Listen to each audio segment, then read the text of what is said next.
Hello everyone, my name is Jun and I am the dog groomer. I want to tell you guys a little bit about how I became a dog groomer and just what happened to get me to the point that I am now. I was actually a car salesman at Nissan when I actually met a couple that I was trying to sell a car to, and when I asked them what their occupation was, they told me they were dog groomers, and I laughed. I actually laughed out loud. And I asked them, are you serious? And they were like, yes, we're dead serious. And I was like, do you make money doing that?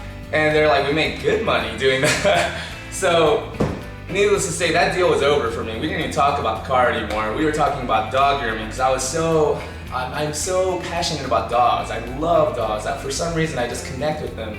And so, yeah, we started talking about dogs, and I was like, I need to get into this. First of all, I didn't know that it was even a profession.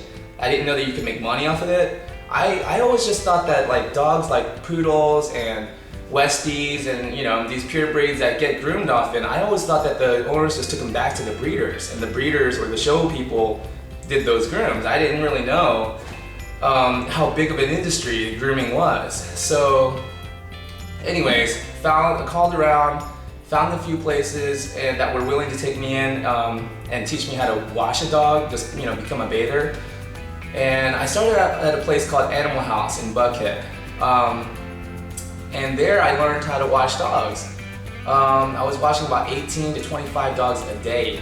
And I would actually get them all washed before noon, sometimes 1 o'clock if we had like 30 dogs to wash. Then I would get them done maybe around 1 o'clock. And then from then, fluff drying, combing them out, getting them ready for the haircut, and then that was my job. And I actually did it for free for an entire week because that's how much I wanted to get into the dog grooming, and I was willing to invest that week and take a huge loss in income just so I can get to the point where I could groom dogs professionally. After Animal House, I actually went and got a job at Sugar Hill Animal Hospital in Sugar Hill. Okay. After that, I got a job at Sugar Hill Animal Hospital, which is in Sugar Hill, Georgia. I was still trying to think of the name of the city. It's Sugar Hill. Okay, it's Sugar Hill Animal Hospital. Anyways, there I worked under a lady named Barbara, and Barbara, I love you. She taught me how to do trims, how to do teddy bear heads, how to scissor, how to clip.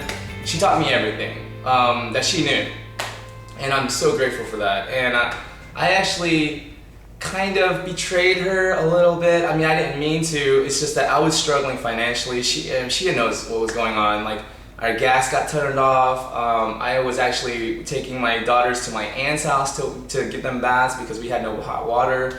Like, things were just really, really tough, but I didn't want to give it up. So I actually found another job at a salon. It's called Pooch on the Hooch in Duluth, Georgia. And there, Kimberly, Mama Bear, Kimberly, I love you, and her daughter Brittany, and a bather named Kim or Cut. Oh my goodness, I love Kim.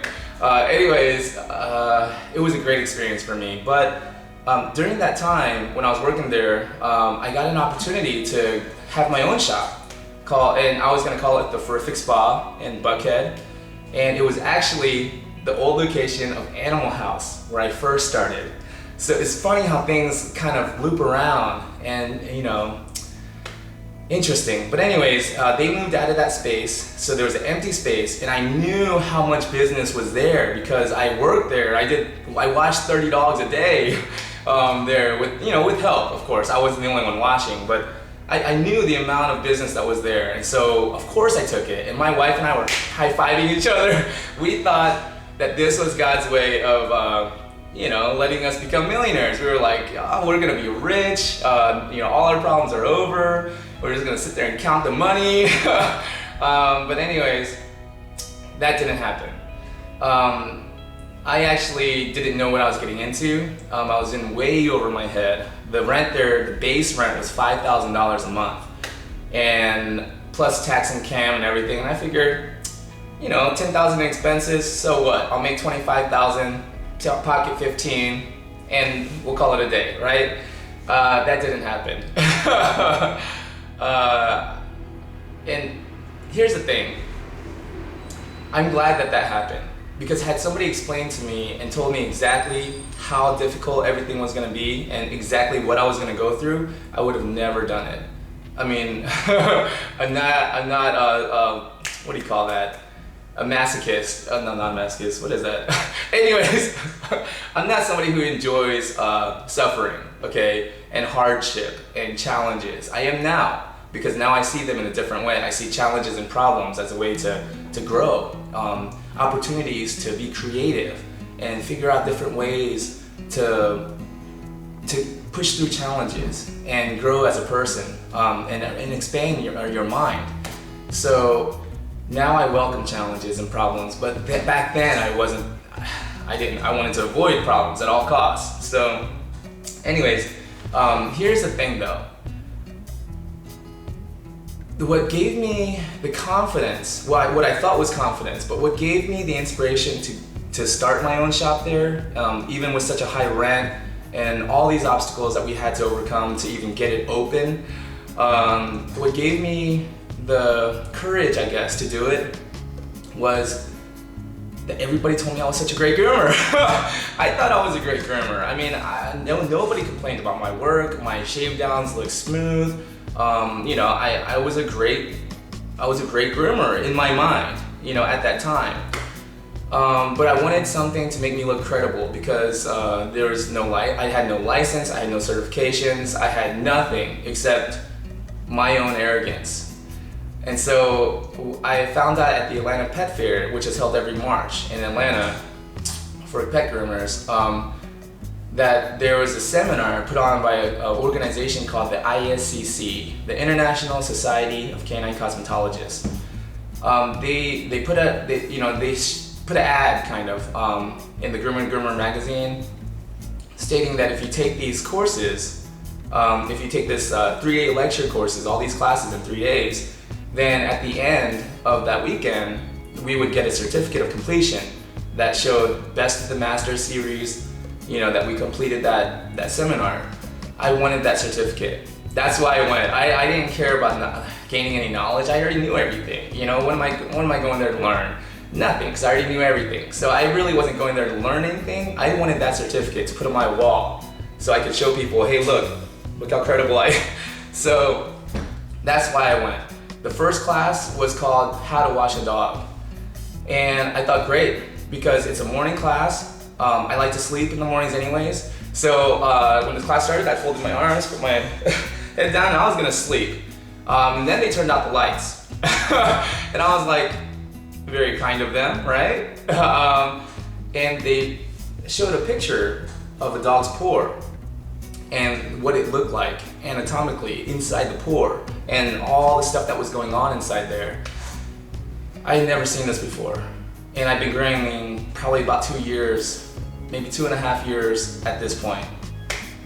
And hundreds of dogs that I've groomed, washed, shaved, not knowing the basic foundation knowledge of how the skin works, how it's supposed to function, what ingredients would help certain conditions, what ingredients to avoid for certain conditions.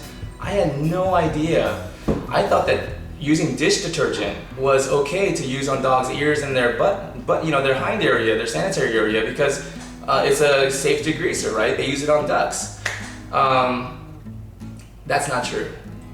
We shouldn't be using dish detergent on dogs, and I'll explain that, you know, for anyone who wants more details on that. But please leave the dish detergent for the dishes, because dogs aren't dishes, and it really does matter. From the moment that class started, from the moment I saw that picture of the dog's paw to the end of the seminar, the 3-day weekend, I was blown away. I was floored. My hands started shaking. My heart was pounding. I mean, I was probably sweating. I sweat a lot anyways, but you know. Anyways, and I turned to the lady next to me. After it was all done, I asked her, did you know any of this? Like, did you have any idea about all of this stuff that we just learned? And she said, honey, don't worry about it. You can't use any of this stuff in the grooming salons. I've been working as a groomer for 20 years and none of this stuff is practical. You can't make any money off of it. That's what she told me. You can't make any money off of it. And I remember that was like a real big moment in my life. I felt my head just kind of like shaking, wah, wah, wah, wah. And I remember thinking to myself, I have a decision to make right now. Do I want to become the kind of groomer that doesn't care, that just wants to make money? Or do I want to become more than that? Do I want to become the kind of groomer that actually cares enough about what I do to do things properly and honor a process and actually see dogs heal? See dogs that come in with horrible skin conditions, just loss of hair, rashes, all these things, and actually watch it get better because of the grooming that I've been doing. So basically the question I had to ask myself is, do I want to make money or do I want to make a difference? And I'm not saying that either one is right or wrong, but just for me, I want my life to mean something.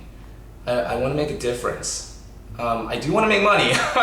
Don't get me wrong. Making money is not a bad thing. Okay, I've learned that.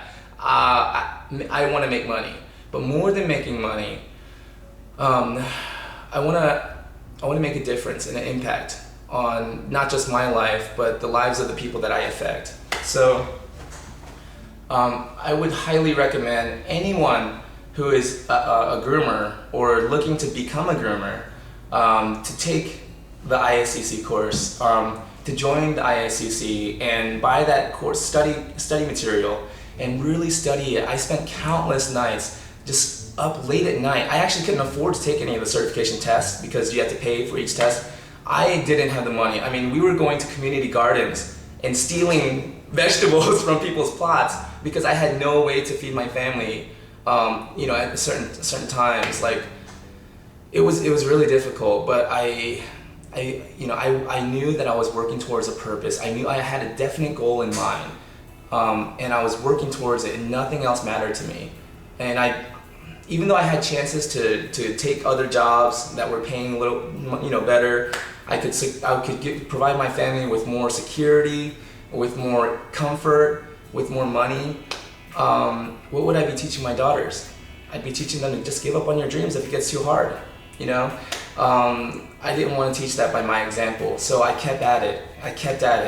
I would take notes every night. I would actually pretty much copy what was written in the ISCC study book just by hand, just so I could get it in my mind. And by doing that, after I was done with that whole study book, I wanted more.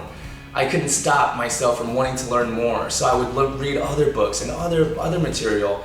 And when I ran out of stuff to read for dog grooming, I would start reading about different breeds. I would start reading about philosophies even, pressure points, traditional Chinese medicine. I mean, anything I could think of that had to do with dogs and grooming, I read it. I mean, I still do. I can't help it. And this is a guy that skipped school most of my life. I mean, in college, they would give out the syllabus at the first day of class. I would get the syllabus, find out what the test dates, and that's the only days I would actually show up. And if it was a class where you had attendance mattered, I would drop it, because I'm not. I don't like being forced to do things. I don't like being forced to learn things. And I'm not, I'm not saying that that's a good thing or not, but I'm just saying that that's kind of who I am. I was never this studious, go to school, make straight A's, study all the time. I was not that kind of guy. But that's why I know that when you find something that you're passionate about, you almost can't stop someone from learning because they're so passionate about it. It's not even an effort. It's almost an effort not to go out and pursue information and study and learn about something that you absolutely love. And because of that, I've actually, I just started having all these thoughts and ideas just flooding my mind. And one day I just started writing them all down, my personal thoughts and philosophies on what we're doing. And that led to this, The Art of Grooming. And I wrote this book as a way to express all of this stuff that was in my mind, in my head, that I thought that would help people if they knew it as well. Because I didn't know to look for this information because I didn't even know what I didn't know. You know, we have all these things that we do know, but then we have things that we know that we don't know about. Like, I know that I don't know about rocket science. You know, I know that I don't know about everything that happens in the ocean, but these are things that I know that I don't know. There's a whole another range, another area, huge area, where there are things that we don't even know that we don't know. So I felt like, you know, if I put this information out there for people, even though they're not actively seeking it, you know, once they get it, it would benefit them and it would benefit their dogs. So that's why I wrote the book, you know, really because I wanted to help the dogs by giving the owners better information. And I'm not saying that everyone has to groom a certain way. That's really not what I'm saying, because grooming is an art. And artists don't compete with each other because artists are too busy creating for people. They don't look at each other as competition. They look at each other as co-creators. Best example, my daughter, my 7-year-old daughter Ava, she's an artist. This is a picture that she colored for me. See all those flowers and the grass and the sky and the sun? Look at that, the detail, the textures in them. Now, this was done by a 7-year-old, my daughter.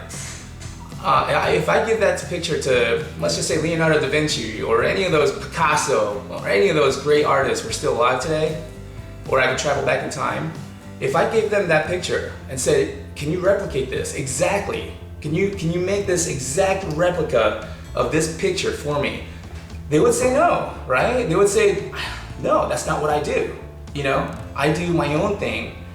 And a great example is, you know, they have those classes where there's a model in the middle of the room, people sit around, drink wine, and they paint. Even though they're all looking at the same model, everyone's picture is going to be different. Everyone's painting is going to be different. You know, even a better example, let's say they weren't painting. Let's say they all had cameras, digital cameras, and they all took pictures of that model. Everyone's picture will be different because it's all taken at a different angle. Everyone has a different perspective. So my goal is not to get groomers to all groom the same way. That's ridiculous because we are artists. My goal is to get groomers and owners to think about grooming differently. It's not about how cheap can I get it done, how fast can I get it done, you know, what restraints can I use so that the dog doesn't give me so many problems so I can physically restrain them and get this groom done. It's more about the relationship and the bond that we're forming with the dogs and the healing process that we're going through for dogs that have skin issues and skin conditions, and actually caring about the long-term effects that we have on the dogs that we groom. And that's really my goal. But had I not met Pamela Laritzin, and her husband Chuck, had I not met them and learned from them, and had I not learned out of the ISCC book, I don't think any of this would have happened. And who knows, my business in Atlanta when I first started, I may still be there, you know, grooming dogs, because my original business plan was to have about 25 dogs a day coming through. But by learning what I did and getting the knowledge that I got from Pam at the ISCC,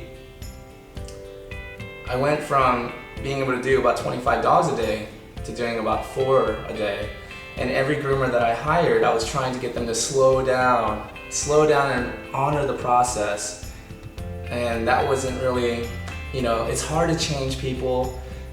Impossible, actually. I don't think it's our job to change anyone. Our job is to change ourselves. And hopefully the change in me will become the change that I want to see in the world. But yeah, I mean, let's just say that I didn't change the business plan, I didn't change the process, I just, you know what, even though I learned this stuff, even though I know this now that I didn't know before, I'm just gonna put it off to the side because I have to make money. I have to stay in business, I can't fail. You know, I can't go out of business and go in debt and put my family in jeopardy.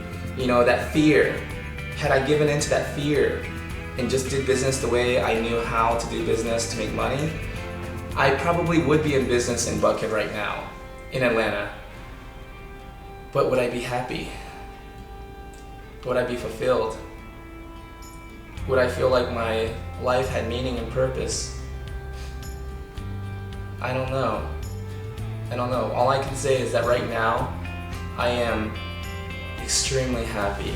I am blessed. I feel like my life has purpose. I feel like I'm making a difference. A lady came in earlier today with a dog named Toby, and she commented that her dog has never looked so good. Like 4 weeks after the groom, she's saying he still looks clean, and she meant to brush him. Her husband was supposed to brush him, but nobody brushed him. But he still looked amazing. And he looked the same as he did when he left here, just a little bit longer.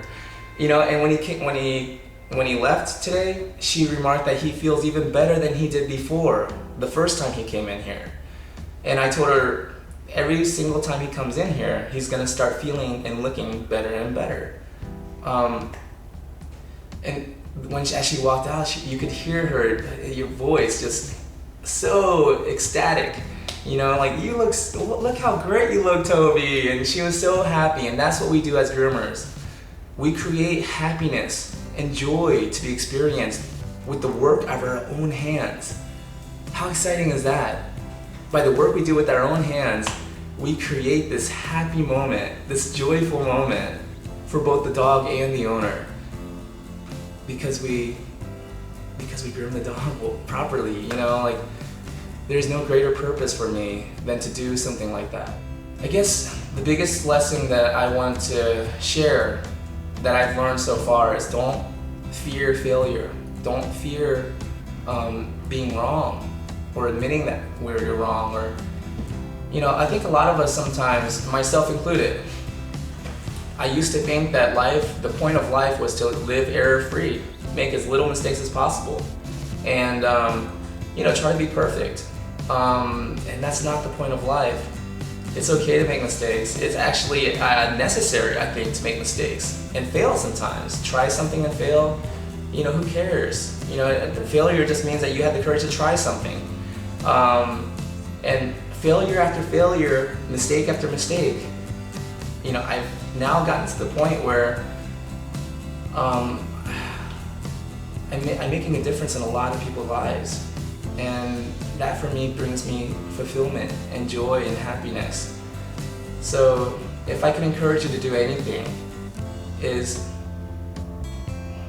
don't be scared to be wrong.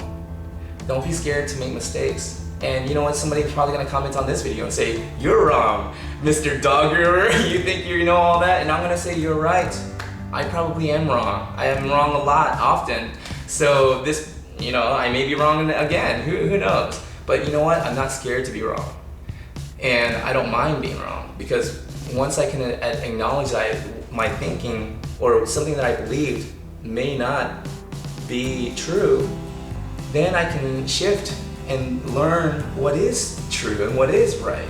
So, and you know, what is right always changes, you know, I mean, we're always learning new things. So,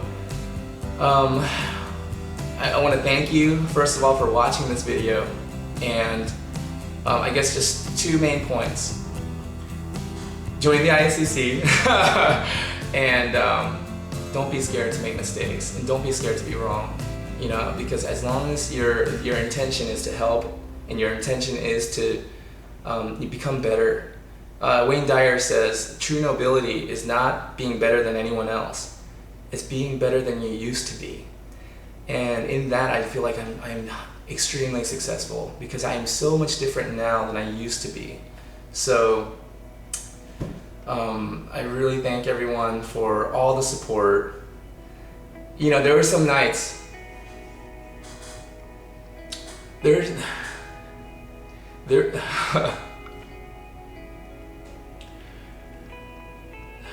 were a lot of nights where I questioned myself, and insecurities and fears would come into my mind. I would just be overwhelmed by the pressure of everything, just overwhelmed. And I would read the comments that were coming in on YouTube, and it would literally bring tears to my eyes.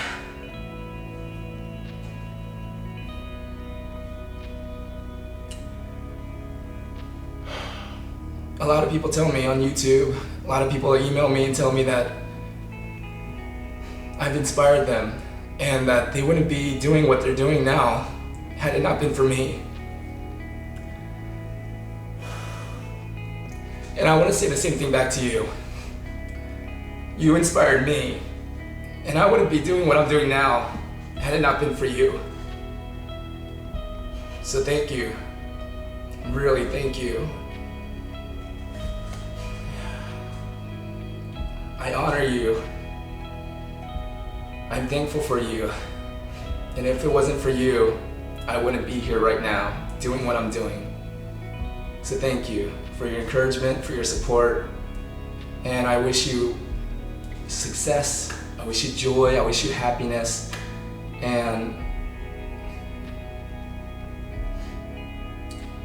I just really want to thank you from the bottom of my heart. I wanted to make this video. I'm sorry, I didn't mean to get emotional. Shoot, I was trying to make an uplifting, positive video.